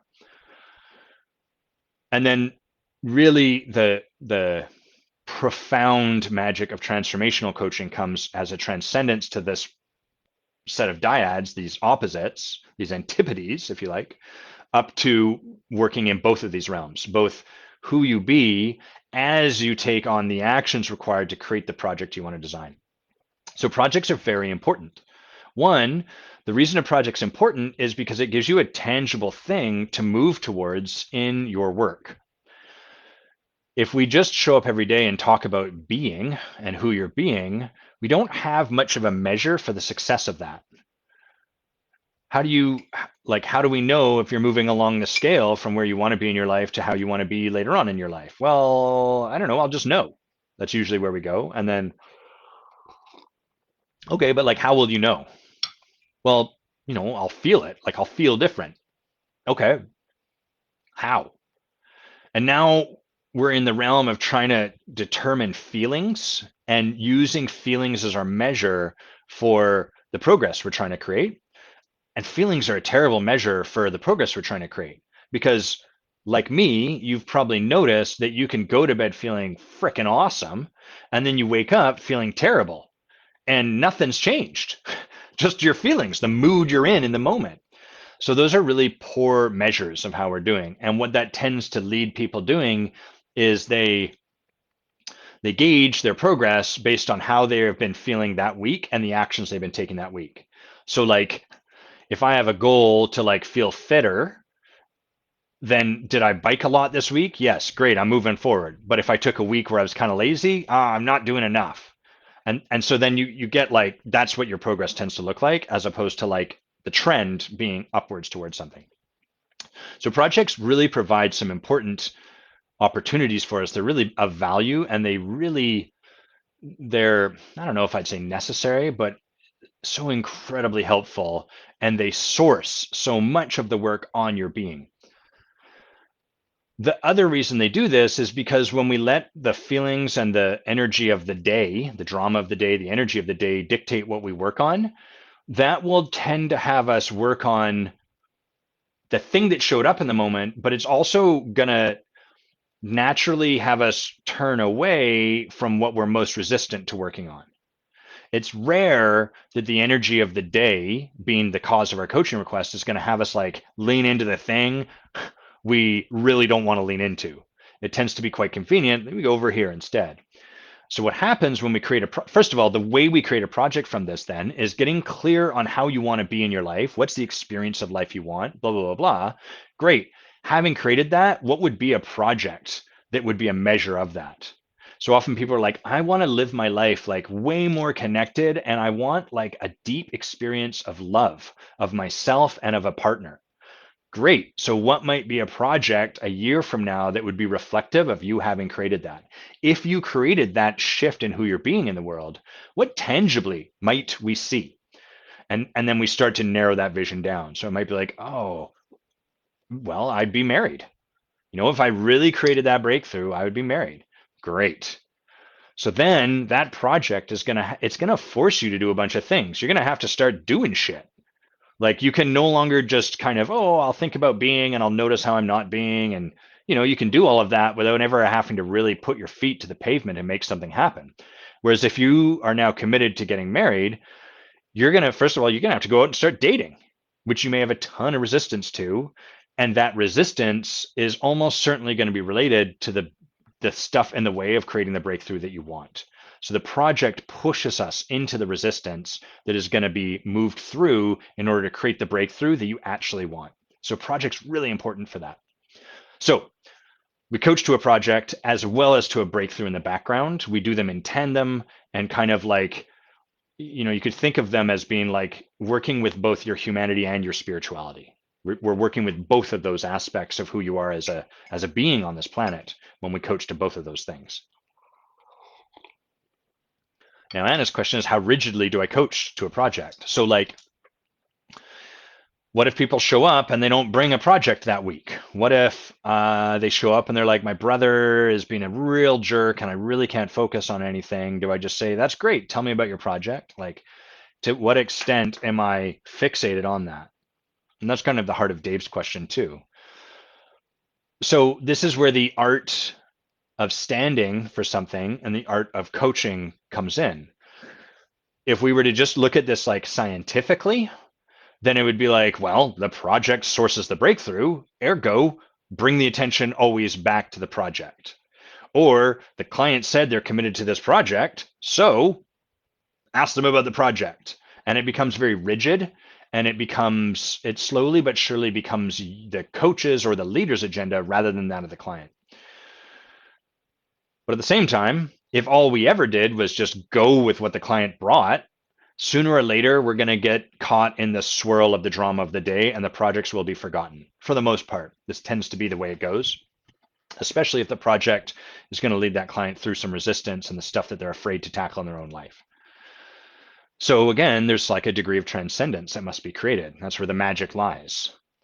And the way we do this is, first of all, I'm never looking for one off when I'm working with someone. When we're working as a leader or a coach, we're not looking for like, oh, they were late this one time, so I'm going to hammer them about their integrity. Yeah, we're all late one time. There's always exceptions. If you're never ever late, you're probably playing too small of a game. You're able to control all of the variables of your small game such that you're never late. Whereas if you start to play a game that's bigger than your current capacity, well, of course you're going to be late, at least sometime, because it's outside of your capacity. You have to grow your capacity. In doing so, you're going to drop some balls. So anytime we're forever always doing something, there's probably some lack of playing a big enough game in our life. And consequently, I don't want to, as soon as I'm like locked in on, as soon as something goes astray, I'm on them. That's not really holding much space for any humanity or even just the ebb and flow of life. Where I'm always looking is the patterns. What are the patterns I'm noticing as this person shows up in their life inside the coaching and what they're up to in their life? So sometimes we have to cancel right before a leadership meeting or a coaching conversation. But sometimes we cancel every single time, every single week, right before the coaching conversation, there's something that shows up. Great. So that's going to be a point where it's like, hey, I notice there's a pattern here. And if that pattern's showing up here, I'll bet good money that that pattern is also showing up everywhere else in your life. So let's take a look at that. So that's where we start to work as coaches, as leaders, is we're looking for the patterns in the ways that people show up, because the patterns are what have things go a certain way. The exceptions, they can get in the way, but not so much. We want to look for the patterns as demonstrated through the exceptions. So anytime someone shows up late or cancels last minute or didn't do something because they were too busy, I flag it mentally. I'm like, oh, okay, got it. That got in the way. I'm just going to keep that in mind. And then next time it happens, I'm like, oh, okay, that's happened a second time. And then the next time, oh, it seems like that's a bit of a pattern for them. Like there's a consistency to the kind of stuff that gets in their way. So coaching to a project is much the same way. I'll talk about that, and then I'll talk about how I actually address this with people. When people show up, they've created their projects, we've supported them to get clear on like a plan and move forward and all that. And when they show up and they're like, yeah, I've really got this thing that I want to work on, great, we take that on. But as that starts to become a pattern, I reflect that pattern to them. Remember, my job is just to be a mirror, a clean, shiny mirror without judgment. My job is to set the judgment aside during that session so I can just be like, hey, I notice there's a bit of a pattern, which is like you've set out your project, and then each time you show up, last 3 times you've shown up, your coaching request has been about something other than, you know, your projects. So then I'm probably going to get curious about that. I'm going to say, like, is that serving you? It seems like that might be getting in the way of the projects that you say you really want to create. Is it? And find out from them. Is it? Is it not? How's that going? And then the next thing I might ask is like, what would it serve you for us to take this digression, or would it serve you for us to have a conversation about your project, since it seems like we might be stepping over that a little bit? So I always give the choice back to them. I'm making sure that they are actually at choice. And the way I do that is by bringing them conscious. I get them aware of the choice they're making, as opposed to just operating over top of it. So what typically happens is we're not even aware that we're doing that. Maybe on some subconscious, vague level where we kind of feel bad about ourselves or something like that. But for the most part, we're not really even aware that that's a choice. And so most of the gift we can offer when we're developing leadership and coaching people is to just reflect what's happening and then check in with them and say, like, hey, is this going the way you want? So I don't really coach that rigidly to projects. What I do is I stand for the project by inviting the client to recognize what's happening and make sure that they're empowered by the choice that they're making. And so the irony of this is like, and this is what's really hard for new coaches, is that sometimes I get clients that are just absolutely, they want to be committed, but they're not. So they have a project they create, but they actually aren't committed to creating it. And then they show up and they're like, I didn't do that thing, but I really want to talk about this thing. And my job is to keep reflecting this. Great. I noticed this is the 6th week. I noticed your project hasn't moved forward. I just want to make sure that you're okay with that. Like that is what you're choosing. Yeah, totally. Yeah. Okay, great. It's been 3 months. I notice we've not really talked about your project at all in those 3 months. I imagine it's not moving forward. I want to check out and see if that's the case. Great. I want to see, is there anything that's gotten in the way? I'm going to get curious about it. But again, I don't have a need for them to pick up that project. And the hard part about coaching, one of the hardest for me, is that sometimes people pay an insane sum of money to work with me, to have this mirror reflect to them. And then what they do is they show up week after week and resist. They just don't do anything. And that's their choice. If I try to impose on them, like if I try to make them do their projects, they're not at choice. They're going to do their project and create the result, which will make my ego feel good. And it might even make their ego feel good, but it's actually not going to develop their own muscle in being at choice in their life. And that's the heart of what coaching and leadership training is about.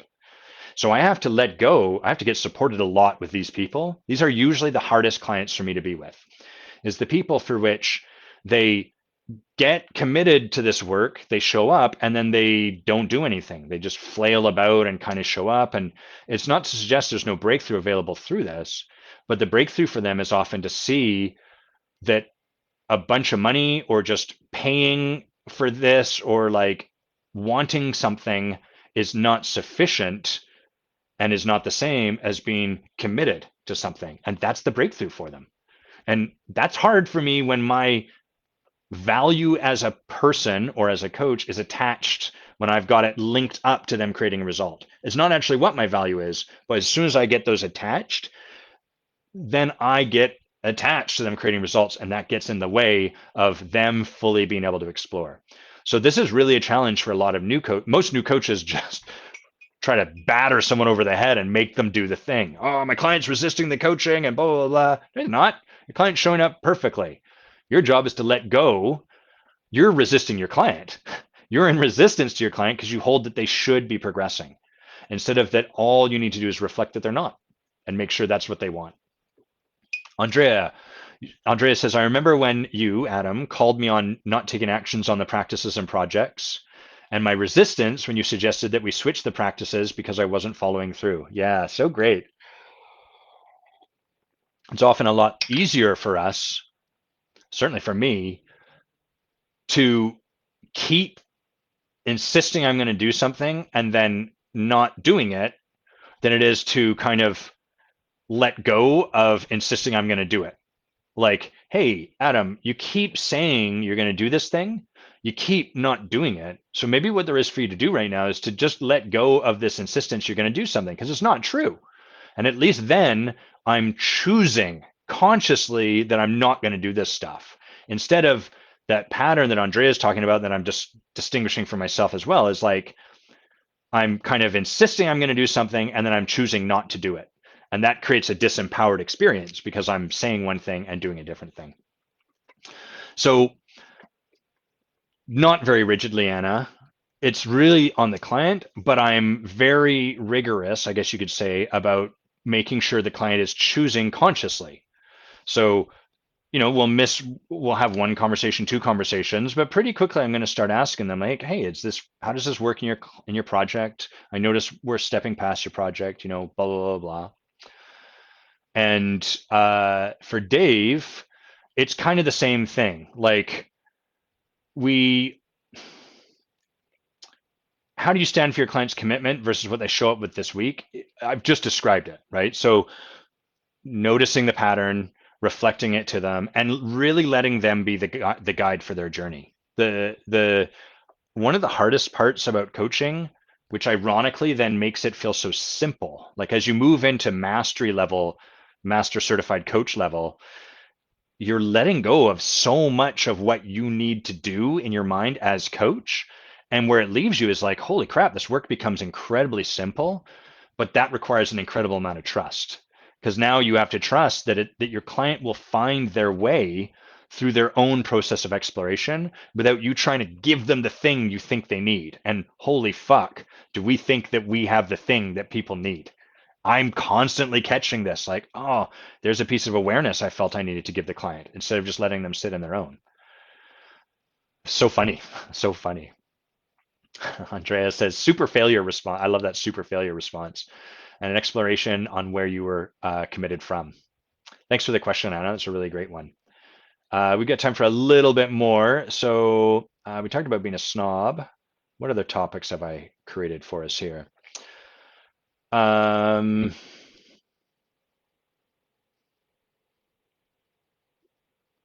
Relationships and conflict, or do I want to talk about projects I'm currently working on? I think I'll talk about projects I'm currently working on, and then we'll wind down. So the biggest project, there's two big projects. David asked aside from my book, but like that's the big one. Who do you think you are is taking a lot of my energy right now. Well, it's going to start. I've been on break, so I've not given it much attention at all, but there's like a bunch of editing now. I got the meatiest part of the book back from the author, which is the breakdown of all the ways of being. And it's interesting because like at least a couple of those, permission being one of them, and I think maybe curiosity or possibly possibility, were ones that as I was writing them, I was kind of like, ah, fuck it, just get the words down. And then I think I was kind of maybe hoping, like sometimes you just do that and magic comes out of it, and lots of times it does. But I think I was kind of hoping like maybe that'll happen. But on the back of my head, I'm like, I don't think that's that good. Well, his edits reflect that and his suggestions. So there's a bunch of rewriting and stuff. So that is just a project that's requiring like there's a lot of my energy going towards that book. It's about 3, maybe 4 months out. Sorry, 3, maybe 4 weeks out to finish those edits, I estimate. And this book has required so much more of my energy than the other ones I've written. Like the other ones I've written have been like collections of essays, basically, whereas this book has a path, a progression. It's grown as I've grown and as I've deepened my own understanding of ontological transformational work, as well as my own art in it. And so while the other books, I was kind of comfortable, like, this book's good enough. I'm not trying to perfect who do you think you are, but the bar that I'm setting for myself and the experience someone has given in their reading of it is much higher because it matters much more to me, and because I think that there's really part of what I'm intending to provide is like a bit of a legacy project for, legacy might sound a bit grandiose, but like a gift to the coaching world that brings more people into the ontological model and allows them to do transformational work at a deeper level of depth. And there's not really any book like this that I'm aware of that sort of gives people a primer on ontological work and sort of like walks them through how stuff gets created, how this model operates, how to work within it.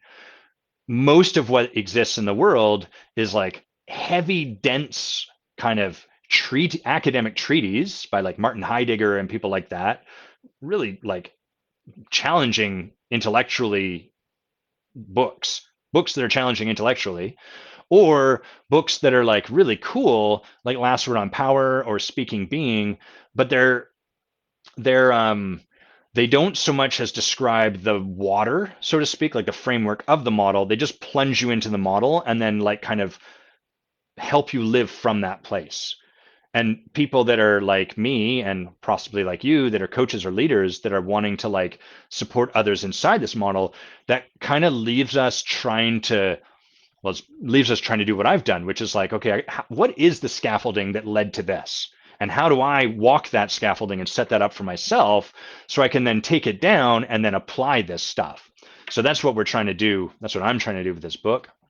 And it matters. So that's one of the big projects, probably the biggest one. There's two others. One is the Forge, which you probably hear me talk about endlessly. And the Forge is growing exponentially. The first year we ran it was 6 people. The second year we ran it, I think, was maybe 6 people again. Third year was 8 people. The fourth year, last year, was 12 people, 2 of them on a leadership track. So that's from 6 to 8 to 12. And this year, it's 20 people with 5 or 6 at one level of leadership track, 2 more at another level of leadership track, and 12 participants. So that's like an exponential step. And um, it's demanding that level of transformation from both myself and Bay to hold the space for the transformation that that container we're committed to creating and everything inside of it. And so it's like, it's demanding more time, it's demanding more attention. Um, it's having me like, oh, if I'm running a call every single week, it's harder to travel and work. How do we reconcile that? If I'm, and like, it's, my deeper commitment is the commitment to the Forge than it is to like traveling a whole bunch. And I can make it work, but like that's where my deeper commitment lies. So that project, you know, it would be easy to just keep it the same size and keep doing it. And we could do that, but we're committed to something much greater, which is that like leadership of this kind spins out into the world and like takes root and then spins from there out into the world and takes root and spins out there into the world. And that coaches really get the opportunity to do their own work at a really deep level so they can then dispense that to other people and all of that. So that's a huge project. That's taking a lot of energy and time. There's very few days where I'm not kind of meditating on it or sitting down and structuring stuff or planning out or thinking like, do we need to build curriculum here? All of that sort of stuff. I'm excited to have you a part of it as well, Anna, and as one of the members of our leadership team this coming year. So that is a big project, a really, really big project for me. And then the third project is we're working with we hired a social media team starting last month. And so the genesis for that is that we want to continue to grow the impact we're having in the world. We're not really concerned at all about the money. We've created ourselves such that like we're a clearing for that to show up. We don't have to worry about that. That is handled. It's taken care of itself. Doesn't mean we don't monitor our money. We're very good about like being responsible and saving and all of that stuff. So we still are committed the way we show up, but like there's no need for us to like, how do we scale our business to blah, blah, blah, blah. That's an irrelevant, I would say we've transcended that. We've created the breakthroughs such that scaling our business is not a concern that's there for us. What we are committed to is having more impact. Just like that vision for the Forge, we want to grow the intensive to have 150 people come and be with us for 5 days. And we want a leadership team that supports that. And we want to like really do that level of depth of work so that more people can gain access to it. and more people can kind of move past experiences that inspire them and excite them, but then just they drop back down to the previous state and nothing really shifts. So to do that, we need to have a bigger impact. We need more people to be members of our audience, so to speak. We need more followers, not because we care about them following us, but because that means that they're hearing our message. And really what we're seeking to do is get a bigger bullhorn so that we can speak our message to more people in the world and have more people get the gift of transformation. So I asked a networking group I'm a part of for referrals. Bay found some people, I found some other people. We talked to a whole bunch of people, and then we settled on one group. And now we've been in the process of um, what their job to do basically is to take the content we're already creating and then like scaling it up, down, small, whatever, shifting it so that it's molded to fit the places that will get into people's ears or eyes, so to speak. So like I do this for an hour and a half with you, and you're all generous and loving and stay present with me and get to be a part of it. But that's not the best thing for Instagram. And that's not the best thing for LinkedIn, where plenty of our people are hanging out. And so our team's job is to take this, to take snippets, and then to put that into those spaces in such a way that it's consumable for people there and that it grabs attention and does all that. We are not the people to be a part of that. That's just not what we're good at. And we don't have time or energy for that. That project's kind of an interesting one because like one thing, one example of how it can be challenging is, first of all, they give us a calendar. Here's all the content we will kind of take from what you've done and post. And a lot of it looks great and is really professionally done, and we love it. And then there's other posts where it's like, holy fuck, there's 5 exclamation marks in these 2 sentences. That's not my breath, or that's not my voice. Take all those out. And so I'm training them, and it's kind of neat because ultimately I'm training them ontologically to understand how to channel my voice in what they're doing. So I'm like, imagine me saying this with a very deep level of breath. That's how I want you to imagine me delivering this kind of thing, this kind of content. Not an excited shouting at the top of my lungs or breathlessly saying, "Come join me." So that's kind of funny and a neat little thing that's happening. And the other thing that's kind of interesting is they took a video I did where I interviewed a guy named Tyler, and Tyler um, probably one of my it's probably one of the videos that gets the most people have the most opinions about it and find it a very challenging coaching conversation to listen to, because Tyler is very successful but also very like locked into his views, and some of those views aren't that empowering. And so some of those were like him talking about friends and how friends are ultimately people that just want something from you, so he doesn't have a lot of friends. Like, to me, that's just a tragic perspective.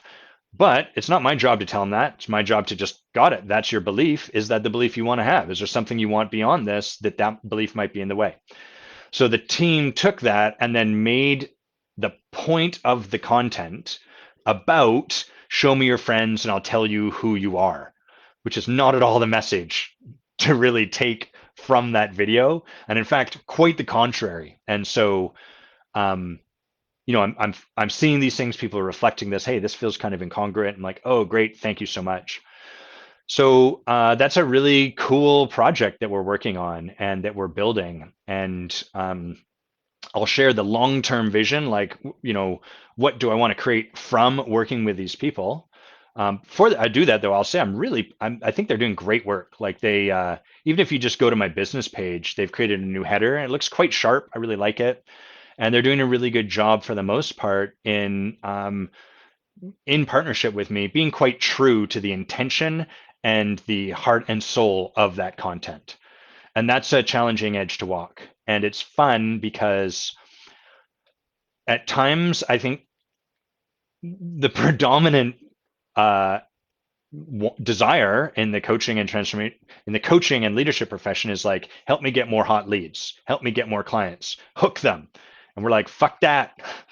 We want that, but not through this content. We want people to get the gift of transformation from witnessing our content. So don't bring any grabby, hooky, come join me stuff into that. They're going to find that. They're going to find their way to that if we serve them through this. So it's kind of funny, like at times it's almost like they're not totally sure how to relate to us yet. They're learning them. Andrea says, it's such an interesting process to work with them to channel your voice. I found it helps me get even clearer.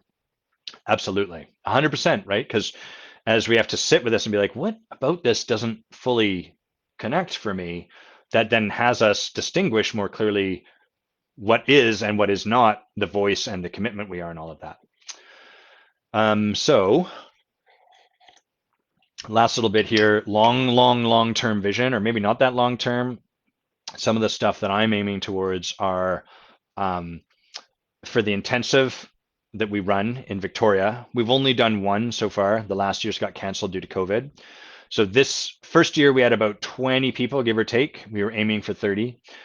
The year that it got canceled, we were looking like we were going to hit about 30. The 3-year vision I have is that we have 150 people come to the intensive here in Victoria, and we run 2 of them a year, 2 public intensives.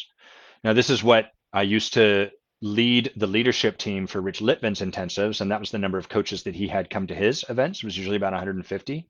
And I would like to have that level of impact. And when I imagine that number of people getting exposed to the really deep transformational conversation that's available, that would really start to create some shifts on this planet. Not that everything we're doing isn't already, but that's just very exciting for me. I'd like for Get Lit, the podcast, to have, I think it has about 2,000 downloads a month. I can't remember if that's right. It's been a while since I've checked, but I'd like that to go to 20,000. So an exponential increase over the next, ideally the next year. I don't know if that's, I have no idea what is realistic or not, but that's what I'd like, a order of magnitude greater.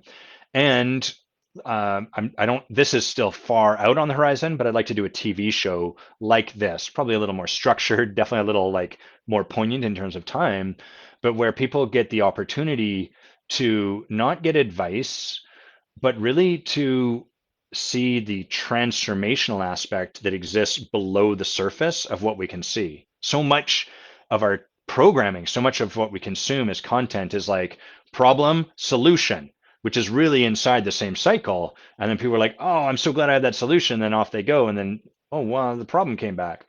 And so I really have a craving to deliver this kind of content farther and wider than the audience that we have here. Not that there's anything wrong with the audience here, but that's just, that's part of my ongoing commitment to really broaden this, to speak this conversation into the world to a far greater extent. So those are kind of like the tangible results from which we're hoping to create, or out of which we're hoping to create this work with the social media team and grow that. So those are the big projects that I'm working on right now. Okay, well, that's been pretty good. I think we're going to wind down there. So big love to you, Anna, you, Andrea, whoever else has stuck through to the bitter end. Maria, thanks for hanging out. Big shout out and thank you to David, Anna, and Dave for your questions. It is such a gift to get them. I appreciate those all the time. And for anyone that's watched to the end, if you have something show up and you're like, this would be so cool to hear Adam jam on, but you're like, I hope I remember it, till like on Friday, you can just send it to me. Just message me directly and let me know, hey, Rachel, thanks for being here. Message me, send me a message. I always capture those. So anytime someone sends those to me, I have a little page for next week's live show and they get put into that. And then you get a shout out at the end, which is pretty cool too. Very bitter end. Okay, have an amazing weekend. Love you all. See you guys later. Hey, Raf, thanks for being here. Bye, guys.